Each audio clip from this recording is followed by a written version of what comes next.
So given the chance, you would love to play in live golf? I'm not opposed to it. I think I'd be lying if I said the money isn't a big lure. I think the money is, but if I was 25 years old, maybe I would have a different opinion. You want to go out and you want to chase records and legacies. I think if I compare it to Cristiano Ronaldo, the rumor of him going and playing in Saudi for the big money, he's won the trophies he had to. He's been, the player of the year. He's done all of that.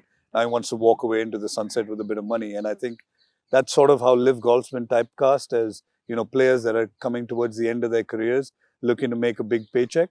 I think that will change over a period of time as well as it gets more competitive. But for me personally, if I had the opportunity, I would do it at this stage of my career.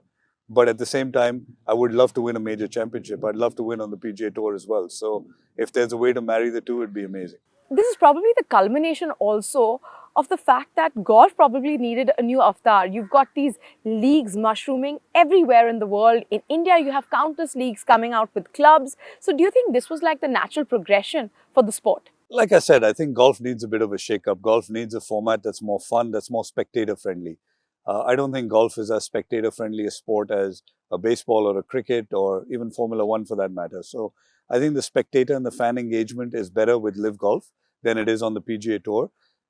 Currently you see a lot of purists, people who love the game, but we want to attract an audience that goes far beyond that. If you go watch an IPL cricket game, they're not hardcore cricket fans. They're out there for the entertainment. And I think that's kind of what golf needs. And hopefully this is the answer to that. Shiv, the world is just reeling back from the COVID pandemic.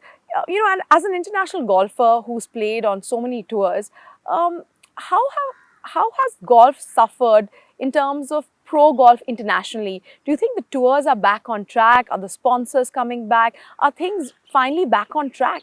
Yeah, so look, the pandemic was very hard, especially for Asian golfers, predominantly because the Asian countries took a much stricter, had stricter COVID regulations. So it was almost 2 years that the Asian Tour was shut down.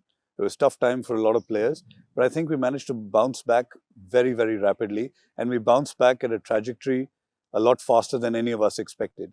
The sport of golf in general, outside of professional golf, has benefited from the pandemic. A lot of people wanted to be outdoors.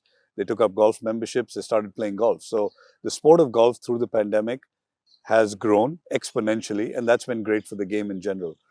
Live golf came in post the pandemic, so there's been a big influx of money into the sport of golf. So if I look at where we were in 2019, whether it be across the board on all tours, we're in a much better position in going into 2023 or even in 2022. So I would say 20 and 2021, the peak of COVID was very hard on sportsmen around the world. The Olympics was in the middle of that, and we struggled to, make any kind of living in that period. But the bounce back has been, a 5x bounce back, if I would put it that way. It's been a lot better than we all expected. And, we're playing for 70% more prize money than we were in 2019. So I think that speaks for volumes for itself. If you like the video, do like, comment, share and subscribe.